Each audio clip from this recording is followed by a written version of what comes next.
Alright, let's keep rolling on our walkthrough for Hoard of the Dragon Queen, Book 1 in the Tyranny of Dragons campaign. Today we're covering Chapter 3, The Dragon Hatchery. I'm Dad the Dungeon Master. I've been a DM for over a decade. I am a published author and I have run this campaign for multiple groups, so I've made every mistake and I'm going to help you guys avoid those. So let's dig in.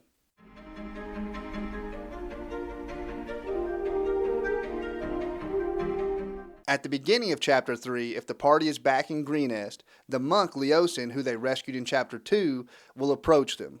He says he knows they've done so much already, but there's nobody else that he thinks can handle a mission that he needs done. He offers the party 20% more than they were getting paid if they were working as caravan guards, or 150 gold pieces each if they weren't. And he wants them to return to the camp to see if they are planning another raid, to see if a large group of them leaves, and to see if they carry anything important or substantial looking into or out of the caves. He says he would go with the party, but he's still recovering from his ordeal as a prisoner, and that when he's healthy, he's going to head north to Elturel to meet a contact of his named Onthar Froom. He tells them that when they're finished, to meet him in Elturel for their payment and to report what they've learned, and that if he's already moved on, to meet with Onthar Froom, the Paladin of Helm. Also, with a little bit of chagrin, he suggests that the party not get captured. He also tells the party that they don't necessarily need to head back immediately, that they probably have a few days if they want to take the time, because he doesn't believe the cult is going to make any big moves soon. He's actually wrong about this.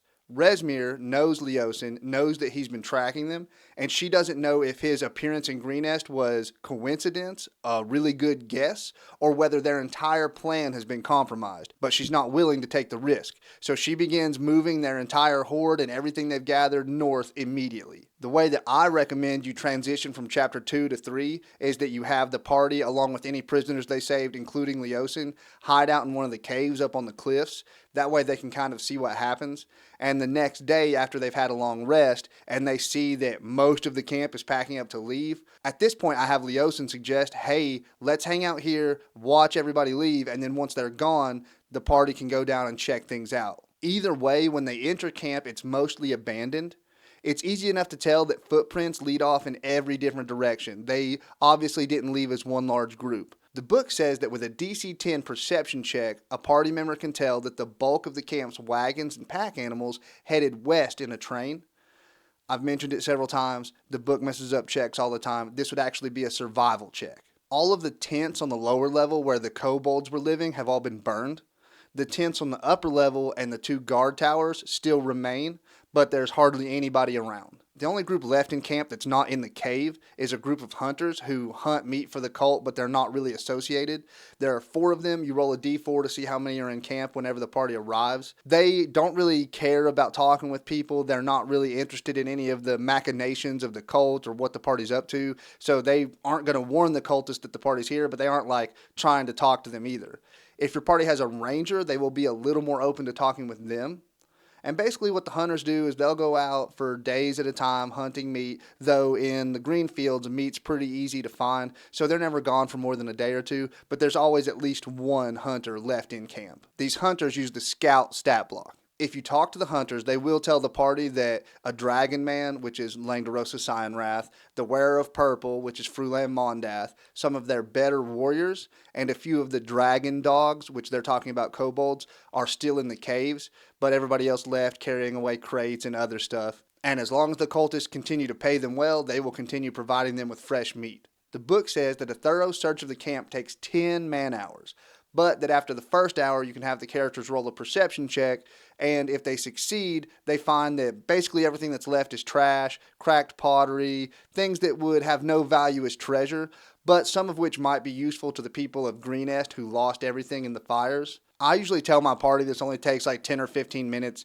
because most parties are not going to want to spend an hour just picking through garbage. What's up, babe? Oh, okay, hey. No, you're good. You didn't. So the bulk of this chapter is just the dungeon, which is the caves. So the caves are actually a nursery for a clutch of dragon eggs. and Resmir felt like the eggs were too close to hatching for it to be safe to move them, so she left behind Cyanwrath and Frulam Mondath and a group of guards, and then the Kobolds whose job it is to take care of the eggs. The book makes a mistake right here. It refers to Resmir as a he. Resmir is a she. I double checked to make sure because the whole time I've run this, I've always had Resmir be a she. And then as I was going back through it, I was like, wait, it says he right here. Resmir's a she, just ignore that. It's just a typo. The ceilings in here are 15 feet high once you get through Area 1. But the areas where most of the humans are, areas 10, 11, 12, and 13, the ceilings in there are only 10 feet high. The lighting in here is bright light in areas 1 and 2, as long as it's daylight outside, and dim light in areas 3 and 4, and then the rest of it is dark, except for a couple of rooms that mention they're lit by torchlight. The caves are filled with the sounds of dripping water, rodents scratching, lizards scrabbling, and the howling of the wind across the cave opening. But echoes do travel well through the underground caverns, so in areas 1 through 5, any combat in those areas can be heard by any other area in 1 through 5. And in the rest of the cave system that's a little bit more labyrinthian, normal sounds echo strangely. The sound of a scream can be heard from a long distance, but the sound of combat only travels 30 feet, and other characters will only react to the sound of combat if it lasts more than 3 rounds. The book has a chart for wandering monsters. I'll throw it up here. It's random encounters that you could have while moving throughout these caves. It says anytime you enter areas 3 through 10 to roll a d6, and on a roll of 1, an encounter happens and you roll on the table. This cave has plenty of traps and plenty of enemies already, and I actually even let my parties find 2 or 3 healing potions along the course of this dungeon because there are so many things in here that can cause them damage. So I just ignore this random encounter table. Usually I integrate random encounters somewhere. I don't like to roll randomly.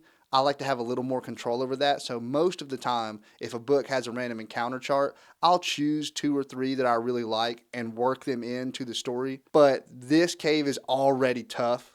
So throwing in these possible random encounters, it makes it nearly impossible. So run these if you like, but I suggest just ignoring the random encounters altogether. Plus, there's already a ton of kobolds in here, and this just adds more kobolds, so it gets a little bit monotonous having the same encounters with kobolds over and over and over again. Area 1 is the cave entrance. It's a pretty wide open area. The ceiling in here is 15 feet high. There are a couple of columns. There are 2 dragon claws in here, positioned about 30 feet inside the entrance, and they're not standing out in the open, but they're not necessarily hiding. They're kind of leaned against the side walls. Because they're not hiding, the book says that you can spot one from a distance on a regular day, and it says about the distance of the steps from areas 1 to area 2, the lower level and the upper level inside the camp. But the book never mentions steps between those areas in any other part. It always kind of describes it like a slope that goes up to the upper and lower level. So I just ignore that it says steps. It never mentions steps in chapter 2, so I don't know why would all of a sudden there would be steps here in chapter 3. So just ignore that it says steps, but that distance is about how far you can see them. I always have my players roll a perception check if they're trying to see. I don't like just automatically giving things to the players unless it's super obvious. I think it's important to make rolls wherever there's a chance of success or failure, and players enjoy rolling dice. So I try to let them roll dice as often as I can, unless it's just really, really obvious that there's no way they can fail. A good rule of thumb is if there's a chance of failure, they should roll.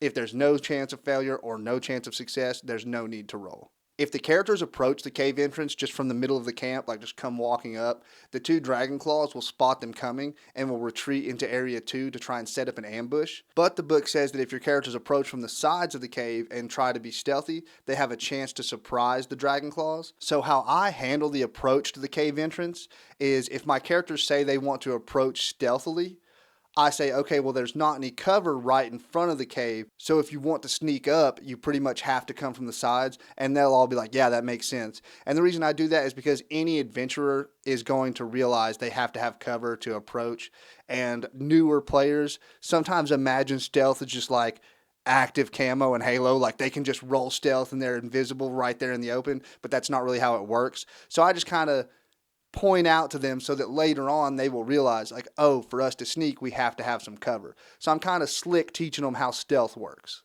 Area 2 is called the Concealed Passage.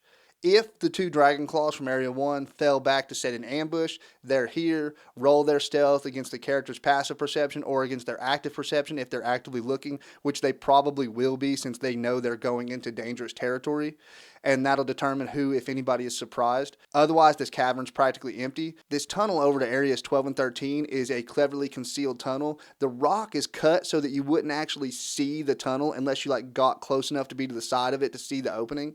So it's a DC 20 perception check for your characters to notice that opening. As your characters approach the ledge that leads down to Area 3, they see that the floor of Area 3 is covered in fungus, and that there's a stairway that leads down to Area 3. The last step on that stairway is trapped. So the way they do traps in this book is a little strange, and it doesn't really line up with traps in almost every other book that I've run. So I adjust the way these traps work, but I'll tell you how they have it set up in case you want to do it that way. So the way they have this trap set up is that the bottom stair, when you step on it, collapses into a ramp and dumps you right next to some violet fungus that are hidden amongst all the other fungus in this room. And they have it where it's a DC 15 perception check to notice that the stair is set up in a way that it will collapse. It says that you can roll any die, and on an odd number, the trap gets triggered, and on an even, it doesn't. This is kind of fun, but not really how D&D is designed to work. So if you want to do that, cool. It doesn't really seem fair because one person doesn't trigger it and another person does, and they step in the same spot. So there are multiple problems with this. One, it would be an investigation check to figure out that there is a trap. 2, they don't get a save. If a trap is triggered, there should be some kind of save. That's one of the main things saves are for. And it says that the kobolds and other cultists know to avoid this stair. So, to fix this, 1, make it a DC 15 investigation check to tell that there's a trap if somebody says they're looking for traps. 2, whenever the step collapses, if they didn't see it, there should be a dex save to avoid falling. I use DC 15 because that's the same as the step being noticed. But what I really like to do is, in one of the monster books, I think it's Volo's Guide to Monsters, he talks about how kobolds really like to set up traps that are weight-based, so that a kobold is too light to set off the trap, but any medium or larger creature is heavy enough to set off the trap. So that's how I like to do the pressure-based traps in this cave, is that the kobolds have it set up so they can walk up and down the stairs fine, but if anybody heavier steps on it, they set it off. And obviously the cultists know not to step on that stair. So the ledge that leads down from Area 2 to Area 3 is a 10-foot drop. Area 3 is called the Fungus Garden. Fungus carpets the entire floor except for 2 pathways, one to the right and one to the left. And this fungus ranges from a few inches high to as tall as a human. Along the right pathway are 4 violet fungus mixed in with the rest of the mundane fungus. It's a DC 15 nature check to pick out the violet fungus amongst the other fungus. So even if your characters fail the nature check, the book says you can easily tell that the left path has a lot more footsteps than the right. I think that's kind of a gimme. So what I do if they fail the nature check is I let them roll survival, DC 15, the same as the nature check. And if they succeed on that, then they notice that there are a lot more footprints on the left than on the right. Just because violet fungus aren't that dangerous and they're an interesting monster. And I kind of like my party being like, oh man, fungus can attack us, and kind of having that moment of realizing that the world of Dungeons and Dragons is even more weird and dangerous than they may have thought. But either way, this room is fun, it's different, it's interesting, and it's not that challenging. Area 4 is the Stirge lair. Some of the fungus from Area 3 kind of creeps into this room, but mainly this room is the home to a colony of bats. They're only present from sunup to sundown, but when the characters enter this area, they see a few dead bats dotting the floor because the 10 sturges that are mixed in with the bats will occasionally feed on them. When your characters see the bats, they will likely look up, and at that point, it's a DC 10 perception check to notice that the entire ceiling of this cavern is covered in sleeping bats. Once the characters notice that, it's a DC 10 stealth check to avoid disturbing the bats. The book says that if 3 or more characters fail this stealth check, then that alarms the bats and they all start swarming. That's an arbitrary number that isn't really equal across all groups, because a group of 3 or 4 is a lot less likely to fail that than a group of 7 or 8. So run it like a normal group check. If more than half the party succeeds, they succeed. If less than half the party succeeds, they fail. So the book doesn't mention this, but the way I do it is if they notice the bats, which basically everybody does, and they try and stealth, which most parties do, they can avoid disturbing the bats. If they either don't notice, which is extremely unlikely, or if they don't try to be quiet after they notice, which has happened a couple of times, the bats are automatically disturbed. If they fail the stealth check, they're also disturbed. Once the bats are disturbed, they just freak out and start flying everywhere in this cave, which is not harmful, but in this cloud of bats, you can't see more than 5 feet, and the book says it drowns out other noises, so I treat it as though the characters have the deafened condition. And during this confusion, the 10 Stirges will attack.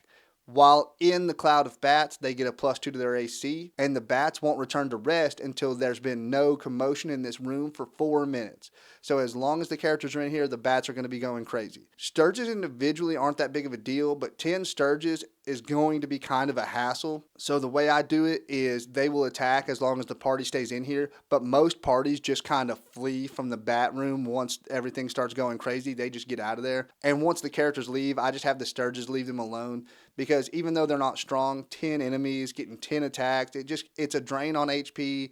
It's fun. This is a really fun room with the bats and the Stirges attacking in it, but I don't want it to be such a huge hassle, you know? There is also a spear with like a pitted blade laying on the floor.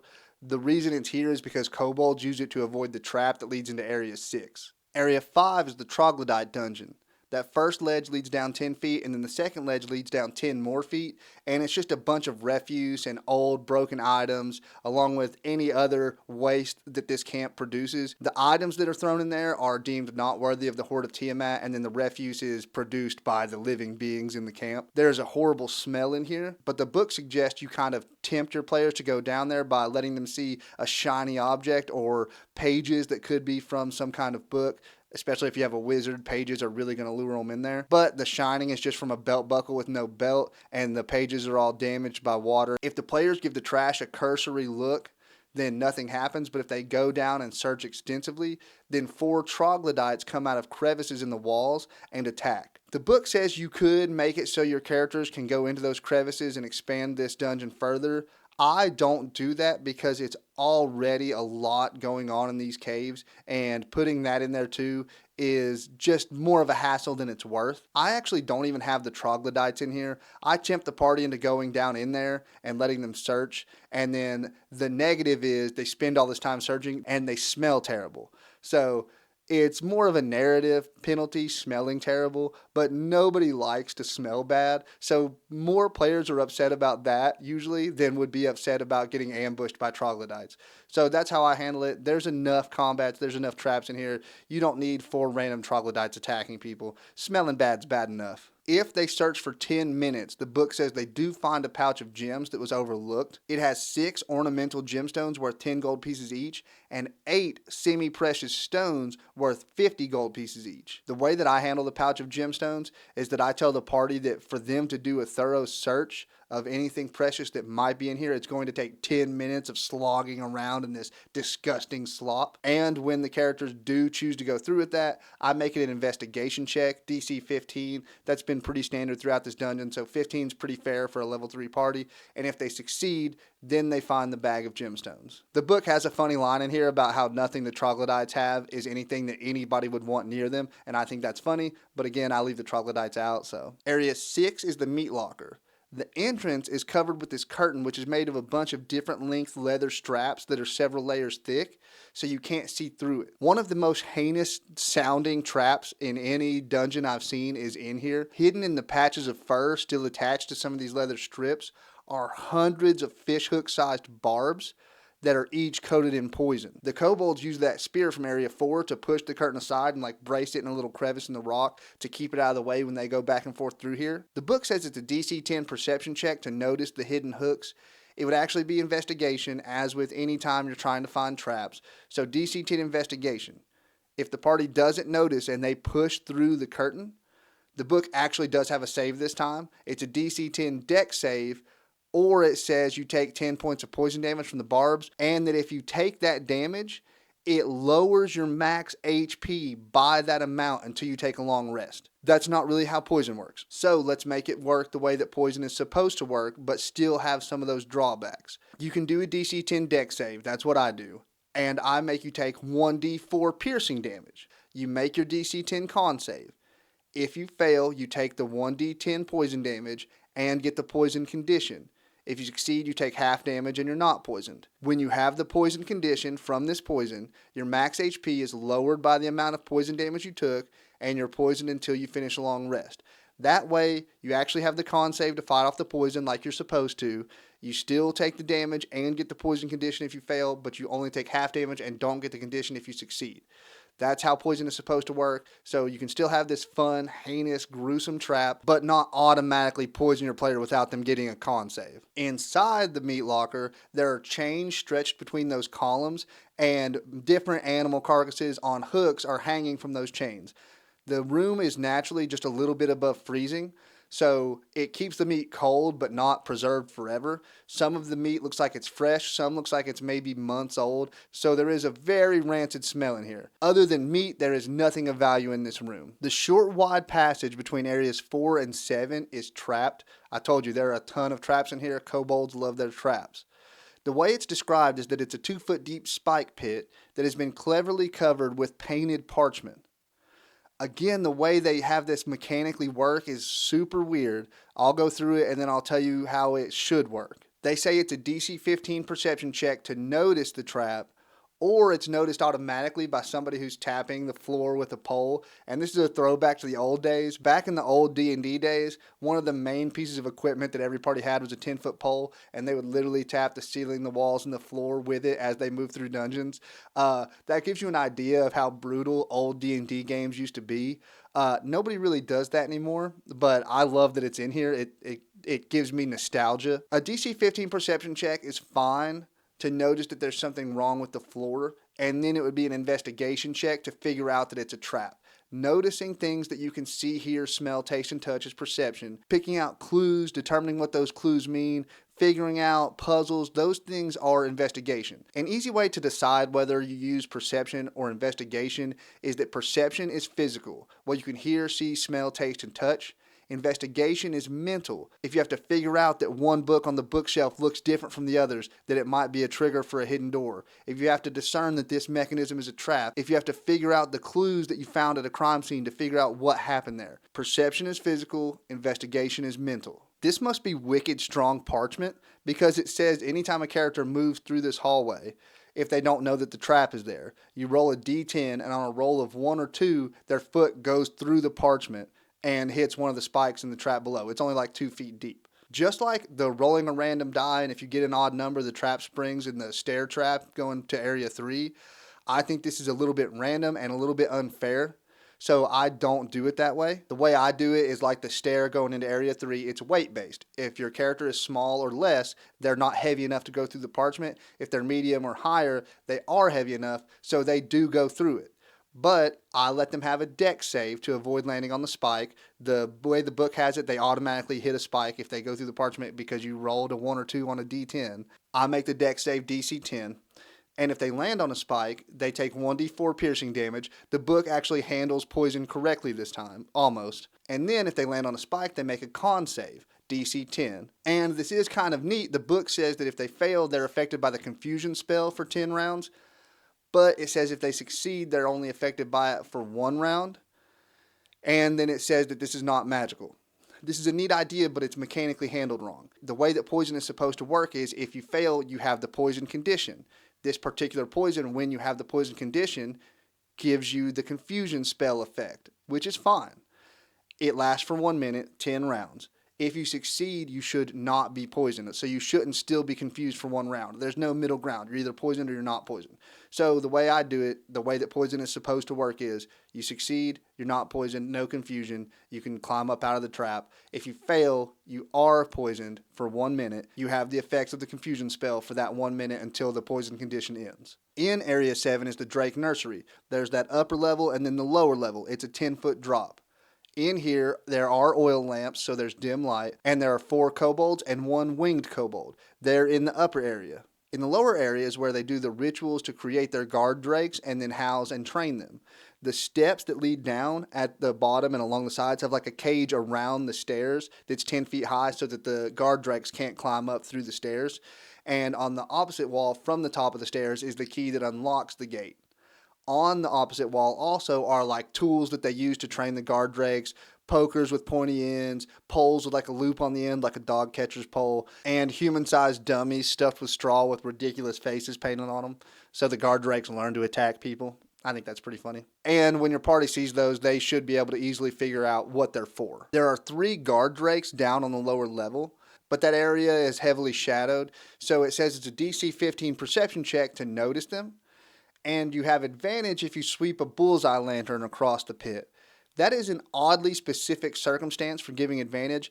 I do it so that if the party has a light source, like a torch or anything else, they have advantage on that perception check. It also says that if one of the party members brings raw meat to the edge, that the guard drakes will think they're being fed, and they will come out of the darkness into the light where you can see them. These guard drakes are young, so they have the normal guard drake stats, but they only have 33 HP. The book also says that if the party members see the guard drakes and attack them from the ledge, that they will send up a howl, bringing 6 kobolds and 3 winged kobolds from Area 8. I like to give the party a chance to interact with these young guard drakes, so I kind of hint that if one of the characters went into the meat locker, that one of the guard drakes kind of comes towards them because they can smell raw meat on them, kind of giving them a chance to figure out that if they had raw meat, they could have a less than hostile interaction with that guard drake. And a couple of times I've had players go back, get raw meat from the meat locker, and bring it here to try to befriend one of the guard drakes. Characters in D&D games love animals. The more dangerous the animal is, the more they love it and want it to be their friend. So I will let them, if they have the thought to get raw meat and bring it back, I let them roll animal handling. If they roll a 15 or higher, then the guard drake won't attack them. I let them, if they roll a 20 or higher, it wants to follow them. It thinks they're one of its trainers, and it will follow their basic commands because it has been trained some, so they can get a guard drake animal companion if they roll really well and handle the situation with cleverness. Players love this stuff. The stairs leading down to Area 8 have yet another trap. I told you, they're everywhere. The first step causes the ceiling to collapse, and the way they have it again is you roll a random die on an odd number, it happens. And they say if a character is actively looking, it's a DC 10 perception check to notice the trapped step. It's investigation. And it says that they can inadvertently notice the collapsing ceiling with a DC 15 perception check. You can't inadvertently notice something with a perception check because by rolling a perception check, you're doing it intentionally. The only way to inadvertently notice something is with your passive perception. So I think that they mean if a character has a passive perception of 15 or higher, they will notice the collapsible ceiling. So that's how I handle it. And then it's a DC 10 investigation check if they're searching for traps to notice the trapped step. If they don't notice it and they step on the step, the trap that triggers is pretty fun, and I kind of like the way they handle it. It's 4d4 bludgeoning damage from falling rocks. They do include a dex save this time, so good job. Half damage on a successful dex save, but it's also 2d4 bludgeoning damage to anybody within 5 feet of the creature who triggered the trap, which I think is fun. Like, you're not the only one paying for your trap. Other people are having to suffer the effects too, and they take half damage on a successful dex save also. It's a DC 15 dex save. This room is the Kobold Barracks. There's some crappy straw beds with poorly cured furs haphazardly placed around this room. There are flickering oil lamps in here also that provide dim illumination. The book lists 6 kobolds and 6 winged kobolds in here. It says unless they reacted to the noise in Area 7. But it doesn't say that there are 3 winged kobolds left if they didn't, because in the reaction part of Area 7, it said 6 kobolds and 3 winged kobolds. So if it were 6 and 6, there would still be 3 winged kobolds in here. So I just make it if they reacted, there's still 3 winged kobolds in here who are on alert because their friends went to investigate a sound and didn't come back. If they didn't react, if the guard drakes didn't howl and they didn't come running, it says that they're off duty, so they're not particularly paying a lot of attention. And there's a weird line about, it says, use their passive perception to determine if they react to noises. So that's confusing because if your party is sneaking, they should roll stealth against their passive perception anyway. If your party triggered the trap, obviously they're not being very stealthy. I don't know how loud the trap is to determine if that causes them to react, or does it mean they use their passive perception to determine if they react to the sound of combat in Area 7, even if the guard drakes don't howl? I don't know. So the way I handle it is I have them roll stealth like normal if they triggered the trap or if they're not stealthy, or if they already had combat in the other area, then the people in here are awake, they're alert that they're coming. Once the enemies are dealt with, it says a search of 10 minutes will find certain treasure. I always make my players roll investigation when they're searching for treasure, just so that they get to roll something. And what you find is 38 gold pieces, 152 silver pieces, and 704 copper pieces divided into 88 stacks of 8 coins. I don't like using silver and copper. Call me simplistic. I usually just do gold. If a campaign goes into higher levels, I will include platinum, but I never include money less than gold. I know common people have never seen a gold in their life. I know copper and silver is way more common, but for keeping up with it on a character sheet and dealing with exchange rates and all that, it is way easier just to use gold, so that's what I do. So I have my characters find gold coins equal to the gold value of all those coins. You can stack them up weirdly if you want. They also find dozens of dragon-themed talismans and amulets carved into bone, soapstone, wood, and ivory, and most of them are terrible, but 4 of them have a certain savage artistic flair, and they are worth 50, 60, 70, and 100 gold pieces respectively to an interested artistic buyer, or 10 gold pieces each to a random merchant. Area 9 is the Dragon Shrine. This cave is used as a shrine to Tiamat, but with specific emphasis on the Blackhead and black dragons in general. There are a bunch of Cult of the Dragon icons carved along the walls. This is where you will find Roper and Cyanwrath. He's here with 2 berserkers. The book says that if you killed him in chapter 1 to replace him with another half-dragon, but the chances of that are incredibly slim. And it says that if one of the characters fought him in chapter 1, that he will immediately address that character specifically and say, "You survived. I don't know whether to be disappointed or pleased. It's a mix of both, I think."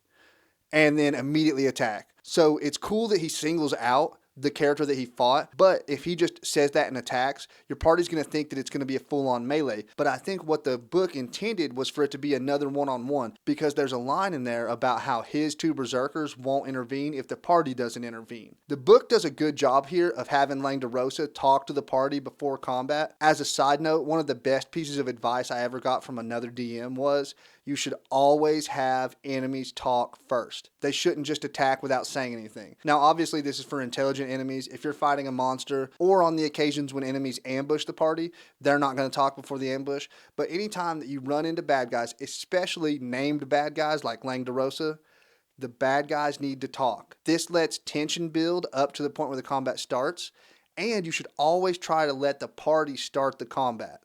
It just has a better feel, a better vibe, and a better narrative flow if you have the bad guy insulting the party, the bad guy belittling the party. The bad guy gets a chance to explain why he's there, what he's doing, what he feels about what the party is doing.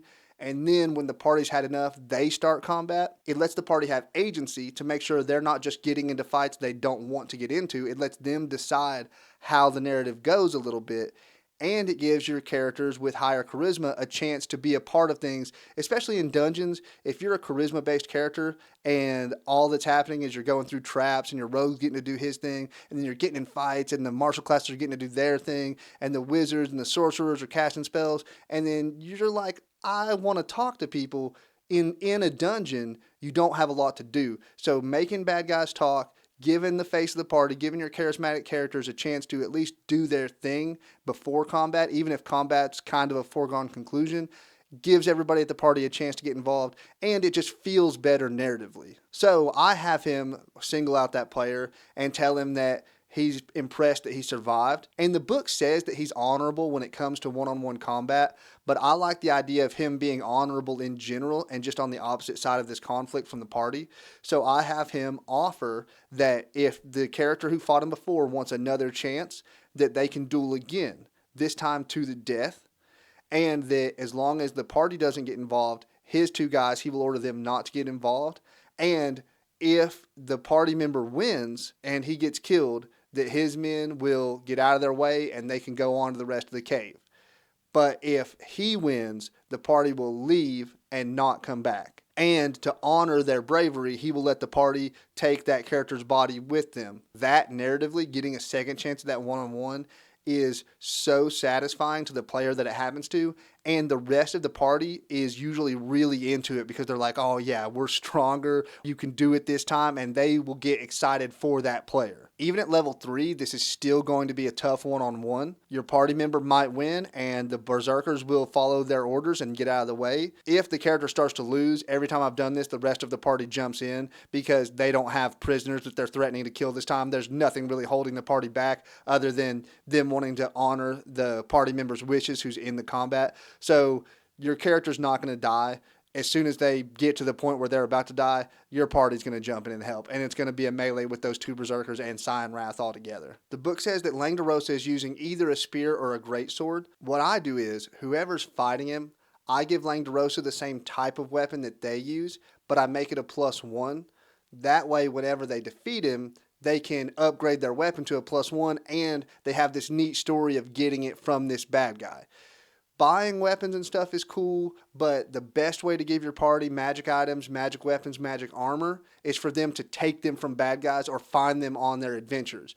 Nobody is going to tell the awesome story of how they bought a +1 sword, but they're definitely going to tell the awesome story of how they slew this awesome half-dragon and took his weapon from him. You know what I mean? They're almost level 4. It's time for them to start getting +1s, and they have a cool story on how they got it. It does have an alternate line in case the party didn't fight him in Greenest, which in all the times I've ran this, I've never had a party back down from that one-on-one. The line is something like, oh, I've seen you around camp. If you're looking for trouble, then I'm the trouble you seek, but you're not going to have to worry about that. One of your party definitely fought him in Greenest. The creatures in Area 10 don't react and come to this fight. They actually hide and get ready to ambush the party. In the northwest corner of this shrine is a large statue of Tiamat rising out of a volcano. The book says that most characters should recognize this as Tiamat and that she was banished to the 9 hells and still remains in prison there. If you have a character that is trained in religion, you should let them roll a religion check to figure that out because it's a skill that's used so rarely, and part of your job as a DM is making your characters feel cool and awesome. So you want to give them a chance to use those skills that they don't get to use all the time. So if you have somebody that's trained in religion, you should let them roll to learn that stuff so they feel like that skill they chose matters. It should only be like a DC 10. The volcano is actually the Well of Dragons, which is located in the northern extreme of the Sunset Mountains, but there is no way for the characters to discern the location of the well just from this carving, and there's no way for them to know that this is a prediction of things to come or just a birth metaphor for the Queen of Dragons. In front of the statue is a small wooden chest with silver and mother of pearl inlays. This chest is trapped. The book has it set up so that it's a DC 10 Thieves' Tools to unlock the lock, but if you roll a DC 15 or higher, you don't trigger the trap. I don't really like that. That's not really how traps are supposed to work, so this is the way I handle it. It's a DC 15 investigation if they say they're going to check the box for traps, which any good rogue will do, and then it's a DC 15 Thieves' Tools to disarm the trap. Once the trap's disarmed, it's a DC 10 Thieves' Tools to unlock the box. If they open it without disarming the trap, it's automatically going to trigger the trap, no matter how high they succeed. The trap is an acid trap. If the party spends 10 minutes looking at all the carvings on the walls, they discover 1, that black dragons are overly represented, and 2, they find that there are little holes in a bunch of the dragons' mouths. They say it's a DC 10 perception check to notice the holes. That's fine. They can notice the holes, but they won't know what they are. It would be an investigation check to figure out that the holes are part of a trap. So I do the same thing, DC 15 investigation to figure out that these holes are tubes that are somehow attached to some kind of trap. The trap can be triggered 2 ways. If you move the box, a pressure plate under the box lifts up and the trap is triggered. That's fine, that's great, I love that. And then they have it so that if they don't roll high enough on the Thieves' Tools, they trigger the trap. But do it like I said, if they don't disarm the trap, any Thieves' Tools roll, even if they open the box, if the box opens without disarming the trap, it's triggered. The trap itself is pretty neat. It's like a 2-layer trap. I really like it. Whenever it's triggered, acid spews from all those holes. And it's a DC 10 dex save or take 2d6 acid damage. But then once the acid is out and it's on the floor, it starts dissolving into an acidic mist, which I think is super cool.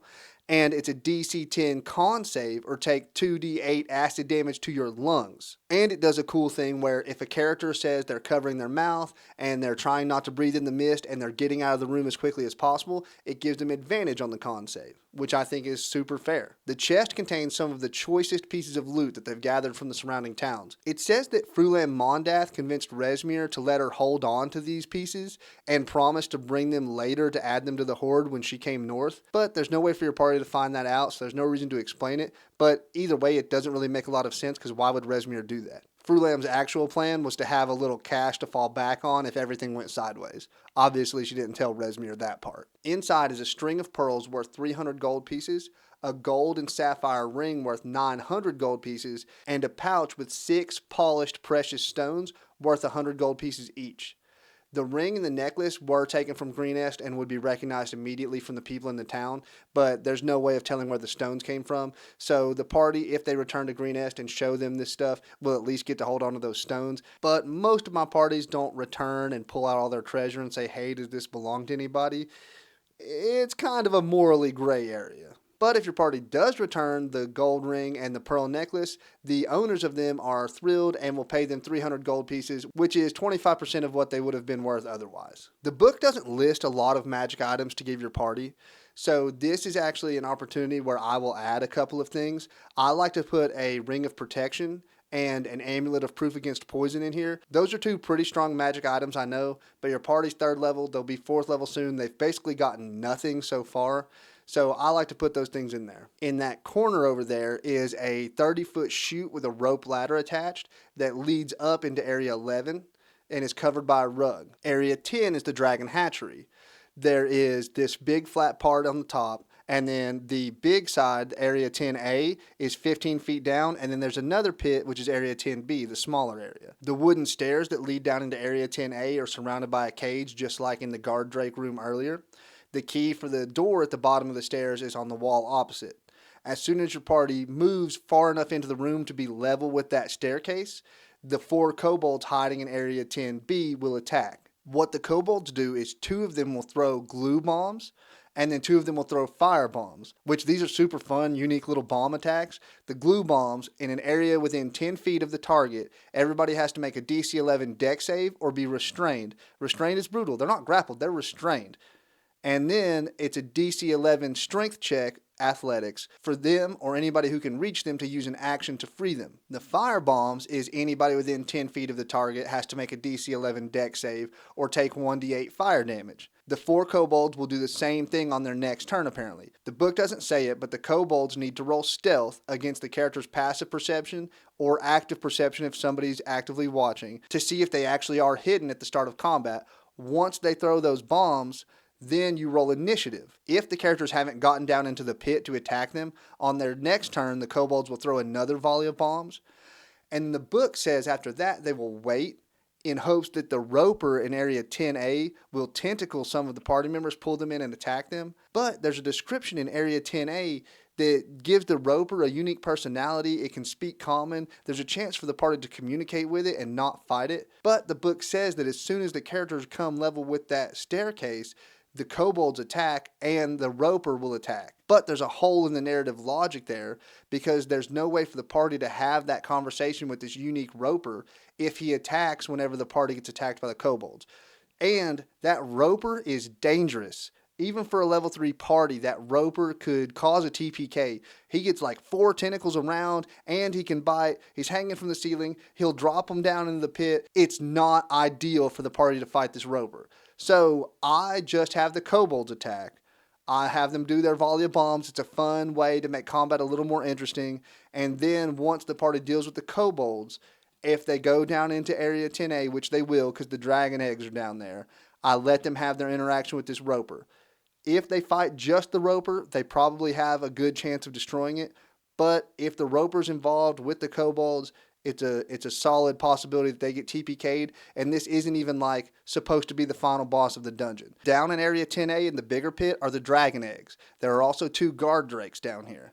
Their primary goal is to protect the eggs, and then their secondary purpose is to get between the characters and the stairs so they can't escape. This area is warm and moist, perfect for hatching dragon eggs. There are 3 dragon eggs here. They're each like 3 feet tall and weigh about 150 pounds. 2 of them you can notice easily, but one of them is kind of clustered amongst similarly colored rocks and it's behind one of the columns. So when they search around the area, it's a DC 15 perception check to spot that 3rd egg. Also in the back amongst the stalactites is that Roper I talked about. He doesn't eat the guard drakes or the kobolds because they leave the extra rancid meat that the guard drakes won't eat for him to eat. He is currently full, and he strangely speaks common, so he is open to discussions with outsiders. It doesn't really care about the cult or their plans or whatever. Its only real concern is food. So the book says if the party explains to it that there is meat in Area 6, and if they bring him meat from Area 6 as proof, that it will ignore the party and just slowly make its way over there to start eating all their meat. The way that I handle it is obviously it's like a weird, almost alien intelligence because it's not a humanoid. It doesn't think about things the same way as people. So it's a weird conversation. It is like one of those fun, unique things that D&D can do where you're going to have interactions that aren't just your everyday talking to other people. So it is fun. But I don't necessarily make the party have to bring raw meat. I have the Roper be pretty overt about all he cares about is food. And if the party tells him about the meat locker, I just have them roll a DC 10 persuasion check. And if they succeed, then he believes them and heads off to go to the larder. Like I said, the Roper's super dangerous. If he fights the party, especially if the guard drakes are still alive, it's going to be brutal. The eggs should hatch in less than a week. And if they're taken away from here, it depends on how they're cared for whether or not they hatch.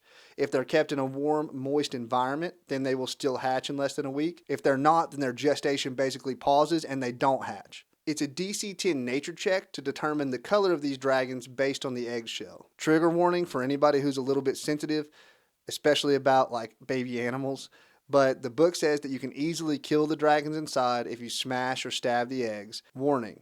If the egg is cracked open, the infant dragon will struggle for breath and squirm and cry for a few minutes before it stops. I don't really enjoy describing that, so I don't put that in there. If they crack the eggs open, the dragon just isn't alive. But most of my parties, as I said, the more dangerous an animal is, the more they want to take it and take care of it and make it their pet. And the ultimate D&D pet is a dragon.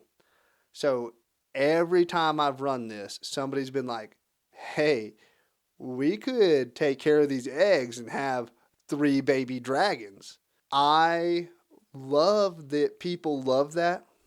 Having 3 baby dragons is going to be a huge hassle. So the way that I handle it is I say that something is wrong with 2 of the eggs, that they were never going to hatch, that only one of the eggs is really viable. And I kind of explain it like if there were this many dragons hatching at the same time, it would cause problems because dragon pride, only one of them would have lived anyway. So I let my parties take a dragon egg and eventually hatch it. When it does, they have a black dragon wormling to deal with. I pretty much let the party decide amongst themselves who's going to be the primary caretaker of the dragon. A black dragon wormling is strong, but it's not so strong that it's going to unbalance the rest of the game. Also, the way I have it is that because they're evil by nature, I run this black dragon, basically an NPC that now I control. I run it as basically like an infant sociopath. Like, it doesn't realize that it's wrong to kill people who it disagrees with and eat them. It doesn't realize that doing evil things is not okay. So while it is a pretty strong ally, it's kind of a liability, especially to take it into towns and stuff. So it adds this fun, quirky layer of having this innocent but inherently evil companion with you. And it's a super fun thing to have. It adds a lot of richness to the narrative. It gives a lot of opportunity for fun roleplay moments with your party. So I do like letting them do that, but just so you know, it is going to be a hassle. Definitely don't let them have all 3. Area 11 is Frulam Mondath chamber, and there are 2 ways to get in here. If they found that secret passage in Area 2 and went through that way, they can come in from that direction. Or if they climb the chute up from Area 9, they come up beneath a rug in the corner. If you come up from the chute, you'll find Frulam Mondath in here alone, sitting at a writing desk. There are also several shelves with papers and a standing mirror, and the room is well lit by 2 oil lamps. The floor is covered with rugs. If the party came from the other direction, it's a DC 10 to notice the depression in the rug over the hole, and if you don't notice it and you step on it, it's a DC 10 deck save or fall through the hole, taking 3d6 bludgeoning damage when you land at the bottom of a 30-foot chute. The book doesn't really say how to roleplay Frulam Mondath or what to do when the party comes up from the rug, what she does in response to their appearance. So what I do is, if the party came up from the rugs, I have her talk very arrogantly about how worthless their attempts are to stop the cult.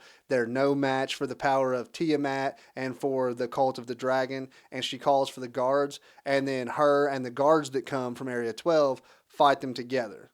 If they came from the other way into the guard barracks, some of the guards will have retreated here to fight alongside her.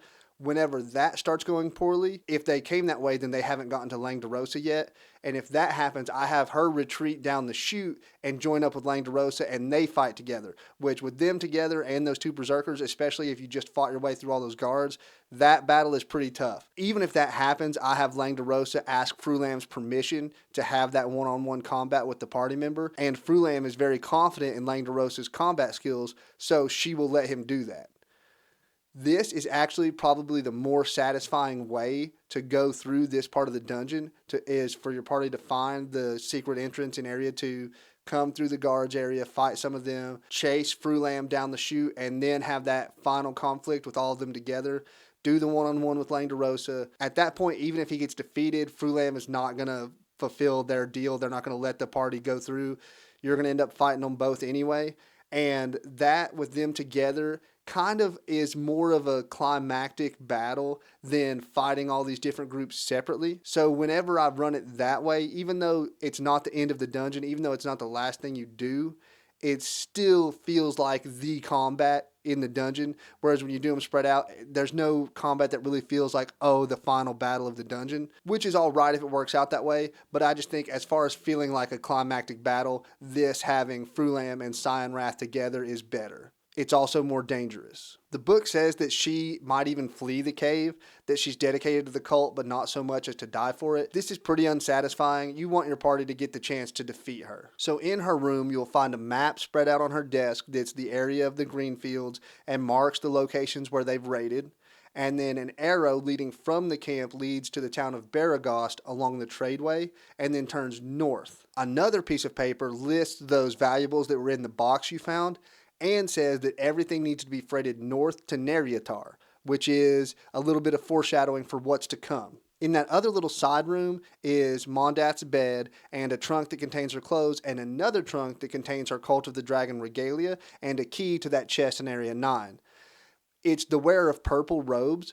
Every wearer of purple has similar but slightly unique robes, so if you wore this, you could trick most cultists into believing that you were a more powerful officer in the cult, but any high-ranking members of the cult would immediately recognize that you weren't Frulam Mondath and know that you either stole this stuff or killed her, and would immediately set off alarms anywhere where you were trying to infiltrate. Area 12 is the guard barracks. It's where most of the cult soldiers that are left with this group reside. It's where they sleep or they hang out. There are 3 guards and 8 cultists that are just relaxing, just chilling in here. If the combat with the 2 dragon claws in Area 2 draws close to the entrance that leads up this way, it says to roll a d20, and on a roll of 12 or higher, the guards go and investigate and join in that battle. It doesn't say it, but in my mind, I think of that as their perception check. That's what it should be. It shouldn't just be like a random roll of a d20 that doesn't represent anything. If the characters enter this way from Area 2, the soldiers react quickly. 2 of the guards and 5 cultists stand and fight, and like I mentioned earlier,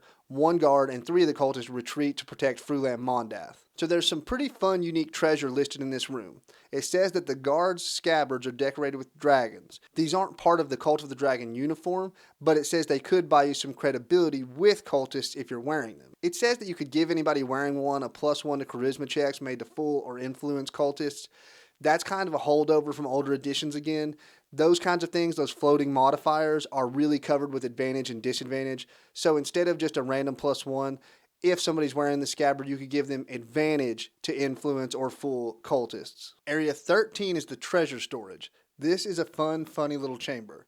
Most everything's been taken because they transported it all away. There are some scattered things left that were dropped on accident that have only a total value of 16 gold pieces, but in here is a cultist laying unconscious on the floor surrounded by several empty wine bottles. It says that he will not wake up except from vigorous shaking, and even then he will not be coherent for hours. So I like this because it is an interesting moral choice for the party. Because this is a cultist, it's a bad guy.